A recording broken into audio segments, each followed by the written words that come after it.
নবগ্রামের কুশগ্রাম মোড়ে 17 নম্বর অঙ্গনওয়াড়ি কেন্দ্রে নিম্নমানের খাবার দেওয়াকে কেন্দ্র করে এক শিশুর আত্মীয়কে মারধরের অভিযোগ অঙ্গনওয়াড়ি কেন্দ্রের ওয়ার্কার শেফালি বিবির স্বামী বাবুল শেখের দিকে। স্থানীয়রা জানান, সকাল 9টার সময় অঙ্গনওয়াড়ি কর্মী শেফালি বিবি অসুস্থ থাকার কারণে আসতে না পারায় তার পরিবর্তে ওর স্বামী বাবলু শেখ সেন্টার চালাচ্ছিলেন। নিম্নমানের খাবার দেওয়াকে কেন্দ্র করে শুরু হয় কথা কাটাকাটি, তারপর হাতাহাতিতে পরিণত হয়। কিন্তু প্রশ্ন একটাই, একজন পুরুষ হয়ে কিভাবে একজন মহিলার উপর হাত তুলতে পারেন? ভিডিওতে দেখতে পাচ্ছি রীতিমতন বাবুল শেখ মহিলা থাপ্পড় মেরে চলেছেন। অঙ্গনওয়াড়ির বাচ্চারা ঠিকমতো খাবার পাচ্ছেন না, একদম নিম্নমানের খাবার দেওয়া হয়। আর এই নিয়ে বলতে গেলেই বাচ্চাদের মায়েদের ওপর চড়াও হন বাবুল শেখ। এই নিয়ে নিন্দার ঝড় উঠেছে। যেখানে শিশুর প্রাথমিক শিক্ষা কেন্দ্র হলো অঙ্গনওয়াড়ি কেন্দ্র, আর যদি সেখানে এরকম ঘটনা ঘটতে থাকে তাহলে কি শিখবে এই সমাজ, কি শিখবে এই ছোট ছোট বাচ্চারা? এই নিয়ে বিক্ষোভ দেখাতে শুরু করেন এলাকাবাসী। রীতিমতন চাঞ্চল্যের সৃষ্টি হয় কুশমোর গ্রামে। দেখুন আরেকবার সেই ছবি, কিভাবে মারধর চলছে অঙ্গনওয়াড়ি কেন্দ্রে।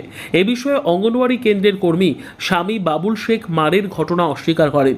তিনি বলেন, ওই মহিলার কোনো ছেলে নেই, ওর ভাইয়ের ছেলে এই কেন্দ্রে পড়ে। ওই ছেলে বাবা মা কোনোদিন আসেন না, শুধু শুধু তিনি আসেন আর আমার স্ত্রীর সঙ্গে ঝামেলা করেন। এ নিয়ে স্থানীয়রা কি জানাচ্ছেন শুনুন। নবগ্রাম থেকে আলাল শেখের রিপোর্ট, টাইমস 20 বাংলা।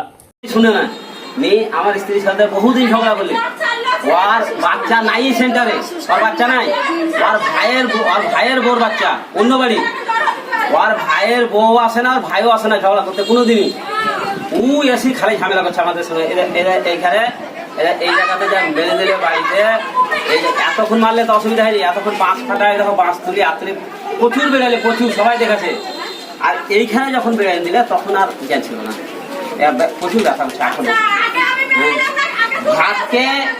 ভাতকে এখানে ভাত আছে পড়ি, এখানে ভাত আছে, নিজে হাতে ভাতকে তুলি নিলে আর এই ডিমকে তুলি নিলে আমাদেরকে বাদ দিন একবারে জোরে মুখ খুস্তি করি, তখনই ওকে আমি ধাক্কাই নিচে নামার চেষ্টা করেছি, ওকে ধাক্কাই নিচে নামার চেষ্টা করেছি।